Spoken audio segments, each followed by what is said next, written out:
Islam telah masuk dan berkembang di Rusia sejak lebih dari 1000 tahun lalu.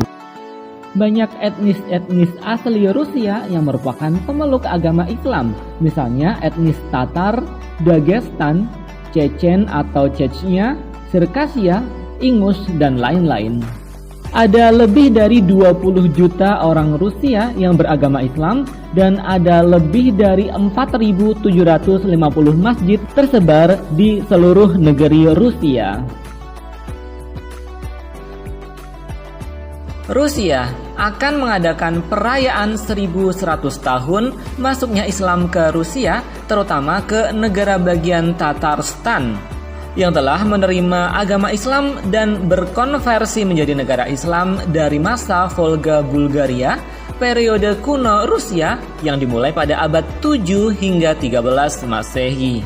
Perayaan 1100 tahun masuknya Islam ke Rusia ini akan dilaksanakan pada tahun 2022 dengan agenda sekitar 71 acara mendukung perayaan ini. Perayaan ini juga akan ditandai dengan pembangunan sebuah kompleks besar yang dinamai Masjid Sobornaya di kota Kazan, Tatarstan. Bangunan ini akan mencakup museum, perpustakaan, dan beberapa pameran hingga madrasah Islami. Sebuah pusat ilmiah untuk studi dan penyebaran manuskrip sumber-sumber Islam juga akan dibuka di kota Kazan. Fasilitas ini akan dapat diakses oleh para peneliti dan masyarakat.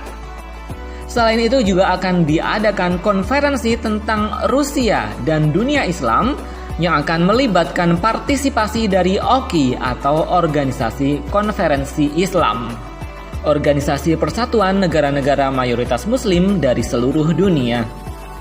Acara perayaan 1100 tahun datangnya Islam di Rusia ini menegaskan tentang kehebatan Rusia yang sebagai negara mampu mewujudkan harmoni antar agama-agama besar, di mana di Rusia ini terdapat puluhan juta orang Kristen dan puluhan juta orang Islam yang hidup secara berdampingan secara damai.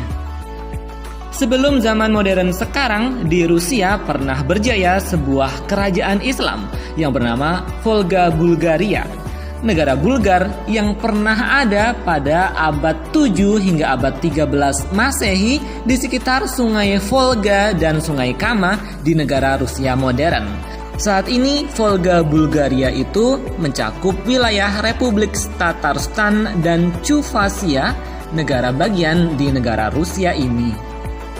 Agama Islam telah diadopsi sebagai agama negara di Volga Bulgaria ketika pemimpinnya Khan Almuch atau Almos masuk agama Islam dan berubah namanya menjadi nama Jafar. Daulah Abbasiyah di Baghdad telah mengirim seorang utusan ke Volga Bulgaria ini yang bernama Ibnu Fadlan, sosok legendaris yang berhasil membangun hubungan antara wilayah Islam dengan wilayah Rusia dan mengirim guru-guru agama Islam ke wilayah Volga Bulgaria ini. Umat Islam Volga Bulgaria yang menguasai wilayah Volga ini berjaya dengan mengendalikan rute perdagangan antara Eropa ke Asia Tengah. Sayang sekali Volga Bulgaria hancur setelah serangan bangsa Mongol pada tahun 1223 hingga 1236.